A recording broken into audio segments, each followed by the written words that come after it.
Hi, Mrs. Sutherland here with some book suggestions for you. With the presidential election just a little over 2 weeks out, I wanted to share some books that we have at South Dearborn Middle School and High School libraries that you may enjoy. In our country, we have two main parties, the Republicans and Democrats. The Republicans are the party of Donald Trump, and he is running for re-election. These two books are probably at the high school, but you can request them be sent over. Crippled America is a book that Donald Trump published while he was running, or right before he ran for president, and it kind of outlines what he wanted to do by running. So Trump, Surviving at the Top, is a book he wrote as a businessman many years ago about kind of how he was successful. And then we also have a book, I think ours are checked out at the middle school, but this one is at the high school. Melania Trump, model and first lady. She's had a very adventurous life, being a model and then becoming first lady. She can speak several languages. She has traveled around the world, and so you may enjoy this book about her life.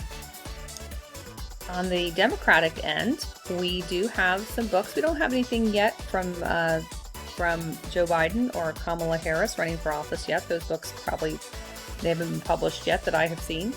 But I have some from Barack Obama and his wife Michelle. Dreams of My Father is a story of Barack Obama's childhood and growing up. And it was published right before he got elected, if I remember correctly, and it kind of gave people an insight into his life. We also have this book on First Lady Michelle Obama, and you can enjoy her story as well. She lived, in my opinion, a much more similar life to many of us, as opposed to Barack or Donald or Melania even. She grew up in a home that housed both her parents and her grandparents in kind of a low-income neighborhood in Chicago. She took a bus to go to a school farther away from her house so she could get an education, but was mostly publicly educated at public school. And so I think her story aligns more closely to many of ours. Some other related books to elections and patriotism, and some of the issues that are really on the ticket this year. The Woman's Hour, Our Fight for the Right to Vote. If you are not familiar, the 20th or the 100th anniversary of the 19th Amendment was this past September that gave women the right to vote.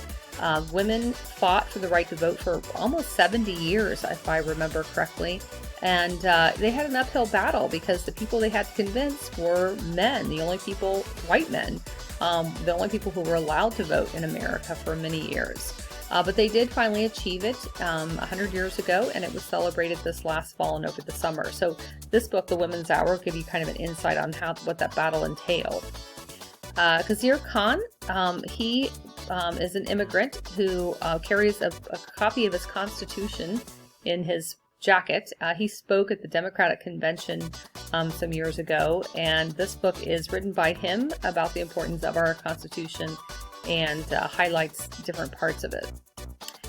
In the Shadow of Liberty is actually related sort of to the Black Lives Matter movement loosely, because it is the history of slaves that were owned by presidents of the United States, and what that means, what that historical significance is. Kenneth Davis is a well-known historian who published this book, so if that topic interests you, check out In the Shadow of Liberty. And This Land is Our Land is a history of American immigration that encompasses very different types of immigrants and the different ways they have come over and the different waves. Immigrants have tended to come to America in waves, where a large group is either seeking asylum or refuge, or there's some political upheaval that pushes people away from their home country. And this book, This Land is Our Land, kind of highlights that.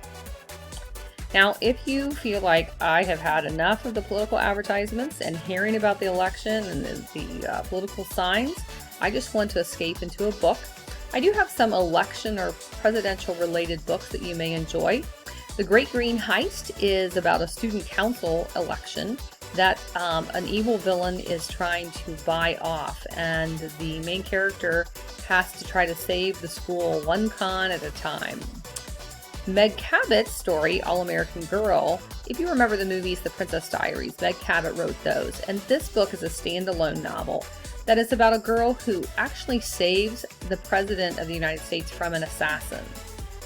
And she becomes a hero and is wined and dined, or she's treated like with the red carpet through America, and in fact meets the president and the president's son, where a little romance kindles.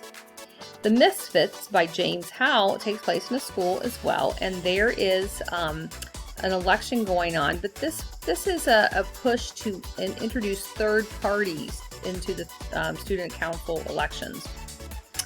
We do occasionally have third-party candidates in America, and in the state of Indiana for governor, we have a third-party candidate right now running, Mr. Rainwater. And it does kind of change things because it tends to split the vote a little bit, and it changes the dynamics of the vote. And so in the Misfits, the kids who are kind of the misfits of the school push together to create their own party to see if they can make change. And that's what a lot of third-party systems or political candidates and groups want to do. They want to really see a great deal of change. The libertarians tend to be our third-party system here in Indiana, or in America. And I love The Kid President. This is his book, Guide to Being Awesome. So if you just need some inspiration or pick-me-up, check out Kid President's book in the middle school library. Now again, most of these are available at the middle school library, but some of them may be at the high school library. You may have to check in the catalog and ask Mrs. Cotton, or email me, and I will try to track them down for you.